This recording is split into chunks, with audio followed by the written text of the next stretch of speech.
Sir,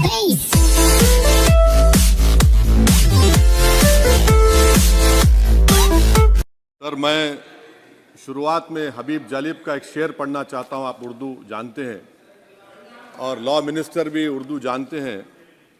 हबीब जालिब ने कहा था कि हुक्मरान हो गए कमीने लोग, खाक में मिल गए नगीने लोग, हर मुहिब वतन जलील हुआ, रात का फासला तवील हुआ, आमिरों के गीत जो गाते रहे वही नामो दाद पाते रहे, रहजनों ने रेजनी की थी, रहजनों ने रेजनी की थी, रहबरों ने भी क्या कमी की थी।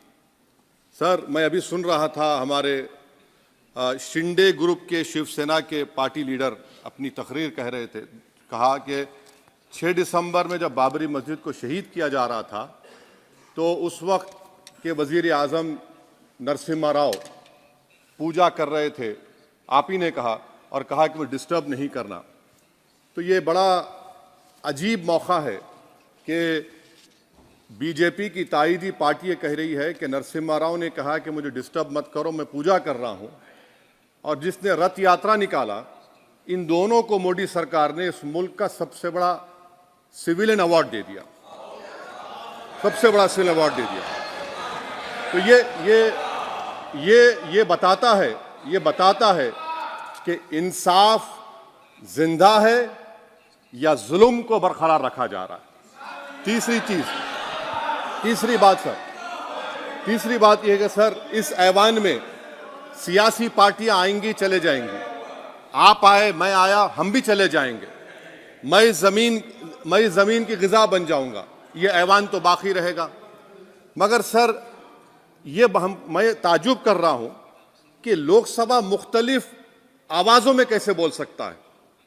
लोकसभा तो एक ही आवाज में बोलना चाहिए, और लोकसभा भी भारत के संविधान आइन के बेसिक स्ट्रक्चर का ताबे है। और सर, ये इसलिए कह रहा हूं कि 16 दिसंबर को ये ले कर देता हूं, 16 दिसंबर 1992 को इसी लोकसभा ने एक रेजोल्यूशन पास किया था। आप इजाजत दीजिए तो मैं पढ़ता हूं सर। दिस हाउस, अच्छा, ये गुलाम नबी उस वक्त के मिनिस्टर थे, आज नहीं है, उनका नाम नहीं लेना चाह रहा था। This House strongly and unequivocally condemns the desecration and demolition of the Babri Masjid at Ayodhya by and at the instigation of forces represented among others by VHP, RSS and the Bajrang Dal, which has caused communal violence in the country. Such act of vandalism was carried out not only in violation of order of the Supreme Court, but amounted to an attack on the secular foundations of our country. This House expresses anguish at the happenings and wishes to reiterate its resolve that it will ceaselessly endeavor to uphold the secular and democratic traditions of our country and for the maintenance of rule of law. और एक paragraph है, नहीं पढ़ूंगा। मैं ताजुब कर रहा हूं कि जब इस ऐवान ने एक रेजोल्यूशन पास किया तो हुकूमत आएगी जाएगी, और हुकूमत ये मोदी हुकूमत जश्न मना रही है जो 6 दिसंबर को हुआ। तो ये एक बात है सर। चौथी बात यह है कि सर, नहीं, 6 दिसंबर के ऊपर कोई जश्न नहीं है। राम मंदिर के निर्माण की जो प्रतिष्ठा हुई है उसको संबोधन कर रहा है, और वो सर्वोच्च न्यायालय के द्वारा तथ्यों के आधार पर दिए गए निर्णय के कारण से हुआ है। सर्वोच्च न्यायालय का निर्णय है, तो तथ्यों के आधार पर निर्णय है। वो विषय आपने बोल दिया, ठीक है, ओके। परंतु जो मंदिर का निर्माण है वो नियमानुसार सर्वोच्च न्यायालय के निर्णय से तथ्यों को देख करके। और एक सेकंड, आप इस्लाम के बहुत जानकार हैं, विद्वान हैं वैसे भी, अब कानून के, यदि किसी अन्य धर्म के स्थान पर मस्जिद बनाई जाए तो शायद उसको मान्य नहीं किया जाता। अभी एएसआई ने, सुप्रीम कोर्ट ने स्वीकार किया है कि वहां पर राम मंदिर था, तो इस विषय केवल ये है कि वहां पर राम मंदिर ठीक बना कि नहीं बना, वो विषय हो गया। तो कृपया इस पर यदि आप कुछ बोले तो बोलें प्लीज। सर, मैं आपको गलत साबित कर दूंगा सर। और मैंने रुक तो जाइए बड़ी इज्जत के साथ सर, मैं आपकी बड़ी इज्जत करता हूं सर। आपको मैं कोट कर रहा हूं सुप्रीम कोर्ट का जजमेंट, पैराग्राफ 1222 रोमन 17, उसमें लिखा गया है, the destruction of the mosque took place in breach of the order status को and the assurance given to this court the destruction of the mosque and obliteration of Islamic structure was an egregious violation of the rule of law. Egregious का मतलब जो छोटी मोटी अंग्रेजी में आती है वो क्रिमिनल एक्ट कहा।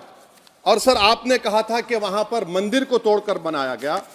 सर मैं आपके सामने ये तमाम चीजें लेकर दूंगा, सुप्रीम कोर्ट के जजमेंट के पैराग्राफ्स हैं जिसमें सुप्रीम कोर्ट ने एएसआई की रिपोर्ट को नकारा।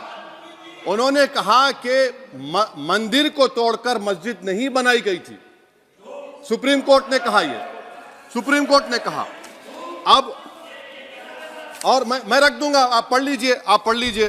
अच्छा सर मैं अपनी तकरीर पर आ जाता हूं, मैं अपनी तकरीर पर आ जाता हूं सर। तो मैं अपनी बात कर देता हूं सर। तो मैं ये पूछना चाह रहा हूं कि क्या मोदी सरकार एक समुदाय, एक मजहब की सरकार है या पूरे देश के मजाहिब को मानने वालों की सरकार है? जिसको नहीं मानते उनकी सरकार है, हमको बता दीजिए। क्या मोदी सरकार सिर्फ एक फिक्र और नजरिया हिंदुत्व की सरकार है? क्या इस देश का, इस गवर्नमेंट ऑफ इंडिया का कोई मजहब है? इस वतन अजीज सबके मजहब को मानता है। सर मेरा मानना है कि इस देश का कोई मजहब नहीं है। क्या ये सरकार 22 जनवरी का पैगाम देकर ये बताना चाहती है कि एक मजहब को दूसरे मजहब के मानने वालों पर गलबा और कामयाबी मिली? क्या आइन इसकी इजाजत देता है? क्या ये पैगाम आप जब ऐवान से दे रहे हैं तो 17 करोड़ मुसलमानों को आप क्या पैगाम दे रहे हैं, ये मैं आप पर छोड़ता हूं। सर 49 में धोखा हुआ, 86 में धोखा हुआ, 92 में धोखा हुआ, 2019 और 22 में भी इस ऐवान के जरिए हमको धोखा दिया जा रहा है। और अफसोस के साथ कहना पड़ता है सर कि मुस्लिम अक़लियत को हमेशा ये कहा गया कि तुमको भारत के शहरी बरकरार रहने के लिए एक बहुत बड़ी कीमत तुमको चुकानी पड़ेगी, और हम पर इल्जाम लगा दिया गया। सर क्या मैं बाबर का स्पोक्स पर्सन हूं? क्या मैं जिना का स्पोक्स पर्सन हूं? क्या मैं औरंगजेब का स्पोक्स पर्सन हूं? बताइए सर, आखिर मैं कहां तक आप मुझे लेकर जाएंगे? दूसरी बात यह है सर, दूसरी बात यह है कि फिर 6 दिसंबर के बाद देश में फसाद हुआ, नौजवानों को टाडा में डाला गया जो बूढ़े होकर निकले। यकीनन आपकी सरकार नहीं थी, आपकी सरकार नहीं थी। अच्छा बल्कि मैं तो मर्यादा पुरुषोत्तम राम की इज्जत करता हूं, मगर मैं नाथूराम गोडसे से नफरत करता हूं। मेरी नस्लें नफरत करती रहेंगी क्योंकि नाथूराम गोडसे ने उस शख्स को गोली मारी जिसके जबान से आखिरी लफ्ज निकले हे राम। सर छठी बात यह है कि 87 में मलियाना हाशिम पूरा हुआ, 83 में नेल्ली हुआ, 44 में जम्मू में नस्ल कशी हुई, 2022 में हल्दीवानी में कत्ल हुआ। इतने धोखे सबसे बड़े किसको दिए गए? असदुद्दीन ओवैसी को दिए गए। मगर फिर भी मुझसे ही कहा जाता है कि वफादारी को तुम साबित करो अपनी ओवैसी। सर आज भारत के 17 करोड़ मुसलमान अपने आप को अजनबी और एलिनेट महसूस कर रहे हैं। मैं बहुत बड़ी नाइंसाफी होती है, सर ये कोई तारीखी नाइंसाफी को इंसाफ नहीं किया जा रहा है। स्पीकर बल्कि अंग्रेजी में स्पीकर सर केवल एक प्रश्न का जवाब ओवैसी साहब दे दें कि बाबर को वो आक्रमणकारी मानते हैं या नहीं मानते? पुष्पमित्रा संघा को आप क्या मानते हैं? बताओ, पुष्पमित्रा संघा को आप क्या मानते हैं? जम्मू के वो, कश्मीर के वो राजा को क्या मानते हैं जिसके पास एक फौज थी मंदिरों को तोड़ने के लिए? आप क्या मानते हैं? यही तो मैं कह रहा हूं कि निशिकांत दुबे 47 में आजादी मिली, असदुद्दीन ओवैसी से बाबर की बात पूछ रहे हैं। तुम गांधी की बात पूछते, तुम बोस की बात पूछते, तुम जलियांवाला बाग की बात पूछते, तुम काला पानी में जो मुसलमान शहीद हो गए उनकी बात पूछते, मगर बाबर की बात पूछी जाती है। तो सर मैं आपको बता रहा था, खामखा डिस्टर्ब किए सर, मुझे मेरा वक्त ले लिए निशिकांत दुबे। सर मैं आपसे कह रहा था, मोदी हुकूमत ये पैगाम दे रही है भारत के मुसलमानों को कि जान बचाना है या इंसाफ चाहते हो। मैं कह रहा हूं मैं भीख नहीं मांगूंगा, मैं इस नंगी तासुब को कबूल नहीं करूंगा। मैं दूसरे दर्जे के शहरी के मौक़िफ़ को कबूल नहीं करूंगा। मैं अपनी शनाख्त को नहीं मिटने दूंगा। अब मैं झूठी और दिल फरेब बातों पर हरगिज भरोसा नहीं करूंगा। मैं वो काम नहीं करूंगा जो बीजेपी और नाम निहाद सेकुलर पार्टियां चाहती हैं। मैं वो काम करूंगा जो आपको पसंद नहीं है, संविधान के दायरे में रहकर।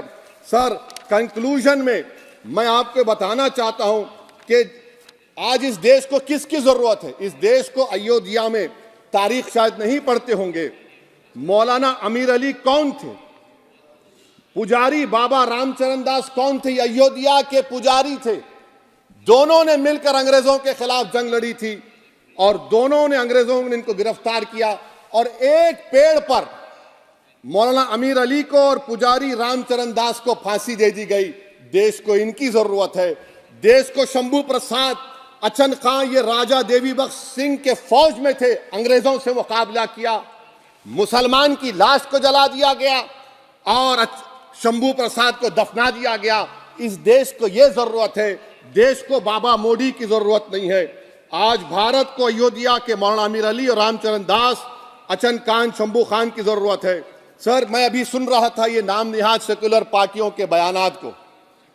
क्या होता है सर, आप, खत्म कर रहा हूं, क्या होता है सर, जब काजी साहब गवाहों को लेकर दुल्हन के पास जाते कि तुमको निकाह कबूल है, तो दुल्हन शर्मा के खामोश बैठ जाती।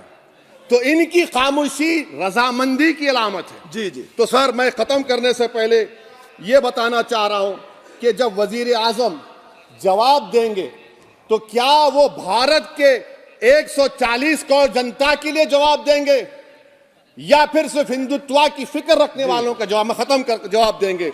मैं ये देश, दुनिया, मुसलमान देख रहा है। सर, मैं आपको यह भी बताना चाह रहा हूं, आखिर में कंक्लूड कर रहा हूं सर, 1 मिनट चाहिए, 1 मिनट चाहिए सर। सर, मेरा मानना यह है कि आज मैं बहैसियत एक भारत के गयूर मुसलमान के, let me stand as a tall Indian Muslim and say that the light of Indian democracy today is at its dimmest today, sir.